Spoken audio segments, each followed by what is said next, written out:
Most people are wondering what the young president of Burkina Faso, Ibrahim Traoré, has done for his country. That's because he came into office with a promise to make Burkina Faso prosper and set it free from the neo-colonialists. But has he been successful? Well, it turns out that Ibrahim Traoré already had made the master plan to transform Burkina Faso even before he came into office. Now, after being in office for nearly 2 years, Ibrahim Traoré has handled the security threats. However, he has not ignored the country's progress.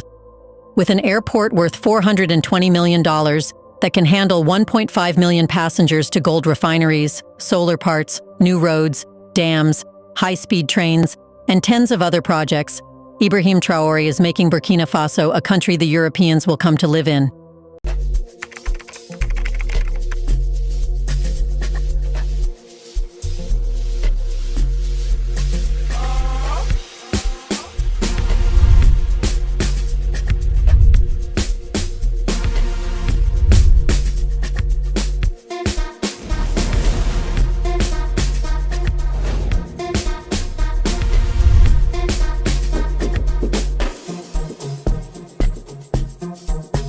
Warwara here, washungurudzwa nemweya wetsvina, uri kutsvaga wekuroora kana kuti wekuroorwa naye, wakabirwa here, kana mhinduro yako iri hongu, yes, warangarirwa. St. Angel's Apostolic Church present crossover night with the Bishop Samuronda live in South Africa, 31st of December, time 8 p.m. till 6 a.m. Venue, Lord Kanyele Community Hall, Ivory 2 Midrand in South Africa. Healing and deliverance. Plus one-on-one sessions available. For more information, please contact the numbers on your screen. Uyai tiyambuke tiri pamwe chete muchitima chemweya. Turikutenda Mwari munamati yedu yadaviro akumasowe makore esaya tichinamata. Saka mukaenda pa YouTube munoona kuti kuna Ibrahim Traoré woku Burkina Faso.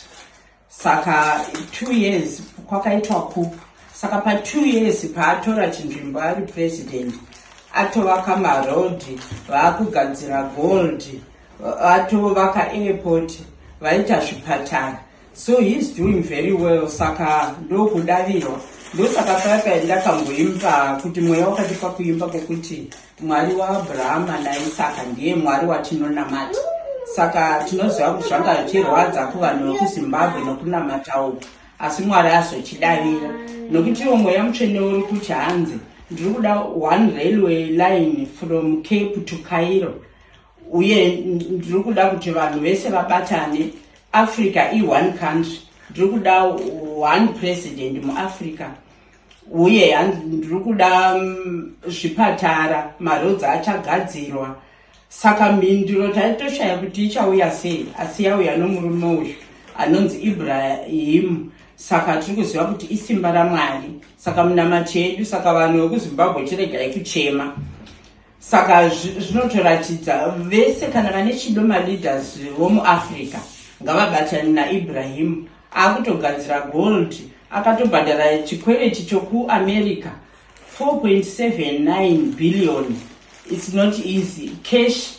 Saka zvese ndi leader ndiye anoratidza kuti ndi leader ari kuda vanhu vake. Ende idzi tsananguro dzanga dzatotaurwa nomweya kunzi muchaona a young leader in Africa. Saka ndokutopona kwataita uku. He started when he was 35 years. Saka ndinotenda Mwari. Saka ini zvangu ndangoti regai ndikuudzeiwo kuti ndotsananguro dzakataurwa nomweya ende zvazadziswa. Saka taakutochemerwa futi isusu vanonamata kuti ngatichimunamatirai kuitira kuti kupona ikoko kwauya kubva kuBurkina Faso kuchidzika neAfrica yese kusvikira kuSouth Africa, kuchipfuurawo nomuZimbabwe nenyika yese, kuti hanzi hakuna dombo rinoramba riri pamusoro perimwe dombo. Saka kuti tichibudirirawo, saka akutodiwawo pachaakudiwa apa minamato yedu kuti tibatane tigone kunamata. Nokuti iko zvino kwavari kuvatobatana Mali neNiger dzatova nyika nhatu. Saka toziva mweya wakati ndiri kuda mayoung ones kuti vachitonga. Isu zvedu takura ngatichigara yasi tinenge tichivabheka kuti tichivaudzawo kuti apa munodai isu tichizorora zvedu havambotisiyi sezvo tiri vabereki vana vedu. Saka ngatisei vana vechidiki vagone kutonga uye vanenge vakadzidza uye hanzi naana mai futi ngavakondesti vari kuda kukondesta nokuti vana amai vane mwoyo yakanaka. Vanogona kusiyiwa nana baba for 10 years asi haaramwi vana, anosara achingochengeta vana zvichiratidza kuti vane uleadership. Saka mweya waiti kana ndikangowana vana amai 3 muAfrica vakabatana nana baba avo zvakatonaka, Africa yatonaka.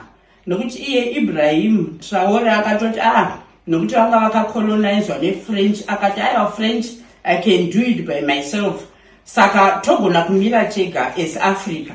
Saka tiri kutenda kuti aiwa iko zvino munamato yedu yaDaviro vose vechidiki vakabatana, vana Chamisa, vana Malema vakabatana. Saka mweya hausi womunhu wani. Apa ndatirega nditaure zvangu neshona kuti sezvo mweya uyu takatanga nawo muZimbabwe neshona uchiriko unofamba haumiri nzvimbo imwe. Mweya ndewe vanhu vese. Saka ndichazotaura zvangu kuAfrica yese ndichitaura nechirungu, asi French ndiyo handisingagoni. Vanogonawo kuzotranslata kuisa kuFrench, ngavatranslate kuitira kuti vanhu vese vane muAfrica upenyu hurege kuoma. Hanzi maborders aya ngatirege kuomeserana kuitira kuti munhu anongofanira kungoita passport ofamba achienda kuMalawi achinotengesa, achienda kuGhana, achienda kuNigeria freely muchifamba muAfrica nokuti inyika 1 asi yakadivhaidwa navava vaida kuba upfumi hwemuAfrica. Saka tinotenda naizvo, asi nyika yeZimbabwe inongonzi ngairambe iri pamunamato ichinamatira ndiyo Christian State of Africa. Ndo chipo chatakapuwa muZimbabwe chokunamata. Saka mukaona uyu aita example ye everything, farming, everything aita. Saka ngoendai paYouTube.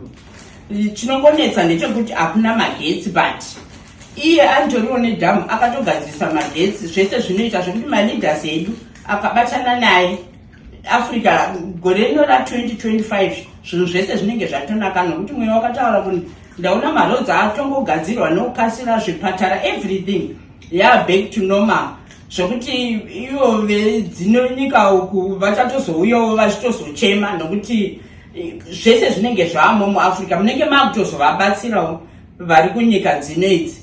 Saka ndozvandati regai nditaura nemi nhasi izuva rechishanu zvangu ndakutoendawo kumasowe kunonamata. Saka aiwa chifarai zvenyu nokuti Mwari watidavira, ngatibatanei, ticharamba tichitaura tichiudzana. Saka chinongodiwa chete ndechokumira kunamata Mwari chaiwa chokwadi, tomira tichinamata tisina kuzembera kune zvimwe zvinhu, tisina urombwa kana chii. Ndo zvakungodiwa chete kuti tinamate Mwari wedu, mhinduro yake chete inononoka, but taakunodayirwa iro rinogore neiri, nokuti kana vakaguta Africa yese vanhu vachafamba vachiita trade vachitengesa, hapana anozoita nzara. Saka aiwa ndinotenda, regai tiende zvedu kumasowe. Ndatenda.